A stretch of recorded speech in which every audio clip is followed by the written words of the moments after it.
Everyone, आज चाहिँ हामी यस्तो मिठो तरकारी बनाऊँ है त। Let's start. सिम्पल्ली बनाऊँ। यसको लागि चाहिँ मैले बोडी लिएँ, बोडी थियो अनि बोडी अनि थोरै सेबी अनि आलुको मात्र सब्जी हो। अनि चाहिँ साँझको खाना हो। अनि मेरो बुढालाई चाहिँ साँझ खाना नभई हुँदैन। आज नखाइ केही नास्ताले टाढो गयो भन्दा पनि हुँदैन उसलाई। सो चाहिँ हामी बोडी मजाले केलाउँ। यसलाई चाहिँ फोकेर गर्ने चाहिँ मसला राम्रोसँग लाग्छ नि त बोडीमा। अनि हामी चाहिँ सेबीको दाना मात्र लिन्छौँ किनकि एकदम जिन्ने जस्तो भइसकेको थियो। अनि त्यही भएर चाहिँ हामी यसको दाना मात्र राख्छौँ, त्यो बाहिरको बोक्रा चाहिँ राख्दैनौँ। बाहिरको पनि मिठै हुन्छ यसको, तर जिन्नेको जस्तो थियो नि त। त्यसपछि खानामा चाहिँ खाना खाँदाखेरि चाहिँ मुखमा लाग्छ क्या त्यो। अनि त्यही भएर चाहिँ हामीले यसको दाना मात्र केलाउँछौँ। म धेरै तरकारी चाहिँ पकाउँदैन किनकि रहेको चाहिँ मलाई खासै मन पर्दैन नि त। ठ्याक्कै त्यो दिन नै सक्यो भने चाहिँ आनन्द फ्रेस लाग्छ क्या। अनि त्यो कटोरामा राखेर र फ्रिजमा त्यो धेरै मात्र देखिन्छ। अनि त्यही भएर चाहिँ थोरै बनाउँछु, दुईजनालाई मात्र थोरै। हल्का रस गराएपछि ठिक्क हुन्छ नि त दुईजनालाई। अनि त्यही भएर यसको चाहिँ दाना मात्र यस्तो मिठो हुन्छ यसको दाना, चप्प मिठो लसाइलोवाला हुन्छ है यसको दाना। अनि चाहिँ आलु चाहिँ मैले ताछेर बनाउँछु। यो चाहिँ नताछिकन बनाए पनि हुन्छ यो आलु, तर म चाहिँ ताछेर बनाउँछु, ताछेर मिठो लाग्छ। अनि चाहिँ आलु ल्याएको मस्तै भइसकेको थियो। अनि आलु सकेकै छैन, कुहिला जस्तो भइसकेको थियो। त्यही भएर चाहिँ आलु पनि मिसाऊँ न त भनेर नै पनि त्यतिकै सेबीको पात्रमा पनि मिठो हुन्छ नि त, सेबीको दानाहरू मात्र। अनि आलु चाहिँ मैले धेरै मिसाएन, 3टा मात्र राखेको थिएँ। अनि यसलाई चाहिँ मजाले पखाल्नु पऱ्यो, तरकारी चाहिँ पखाल्नै पऱ्यो होइन। अनि राम्रोसँग मजाले पालो गरेर पखाल्ने।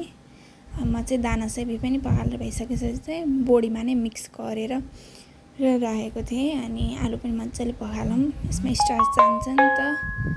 मजाले पखालिसकेपछि पकाउँदाखेरि त्यो कराईमा चिप्केन्न नि त। अनि त्यही भएर अनि प्याज काटौँ। म चाहिँ सिम्पल्ली टमाटरहरू नराखिकन बनाउँदैछु। अनि प्याजको पोक्रा फाल्ने अनि पखालेर चाहिँ मजाले काट्ने सानो पिसमा। अनि यसलाई चाहिँ मजाले काटिसकेपछि चाहिँ सुरुमा भुट्ने, मलाई चाहिँ खुर्सानी पनि यसमा एड गरेर राख्न चाहिँ एकदम मनपर्छ सुरुमै पकाउँदाखेरि। अनि यसलाई चाहिँ सानो गरेर काटौँ। यो चाहिँ यति पिरो छ खुर्सानी, यति पिरो छ नि। हामीले चाहिँ पहिला के अरे धेरै रिसा मान्छेहरू लगाएको खुर्सानी चाहिँ एकदम पिरो फल्छ भन्ने त्यो सुपर स्टेसन थियो कि।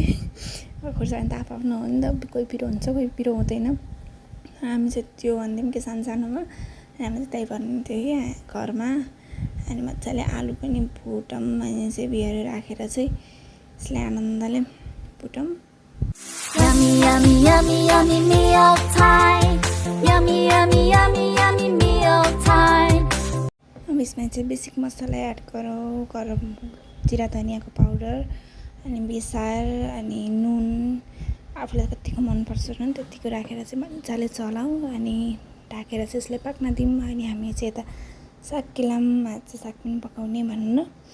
अनि साग चाहिँ पहिला मजाले पखाल्यो। यो सुरु पहिल्यै नै टिप्दाखेरि नै पखालेर राखेको थियो। अनि अहिले पनि फेरि फ्रिजमा थियो नि त, अनि त्यो फेरि पखालौँ भनेर। अनि यसलाई चाहिँ मजाले, मलाई चाहिँ साग चपिङ बोर्डमा काट्न चाहिँ आउँदैन, मलाई हातमा नै सजिलो लाग्छ साग काट्न चाहिँ।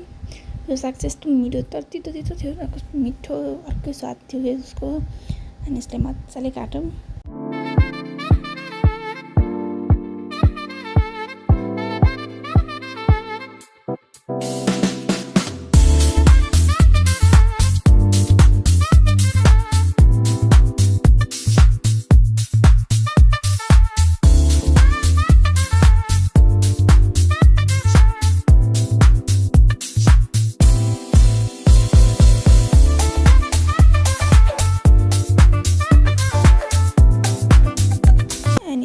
यता काट्दाखेरि नै तेल चाहिँ बसालिसकेको थिएँ। त्यसलाई चाहिँ मेथी जिरा पड्काएर मजाले पड्काएर चाहिँ साग राख्ने। मलाई साग राख्दा चाहिँ अझै पनि डर लाग्छ। अनि सागलाई चाहिँ धेरै केही राख्नु पर्दैन, नुन मात्र राखे हुन्छ, बेसार चाहिँ राख्नु पर्दैन। त्यसलाई मजाले पकाउने हो नि, साग चाहिँ सिम्पली पकाएको मिठो हुन्छ नि त। अनि यस्तै गरेर आजको भान्सा सक्यो, बाई।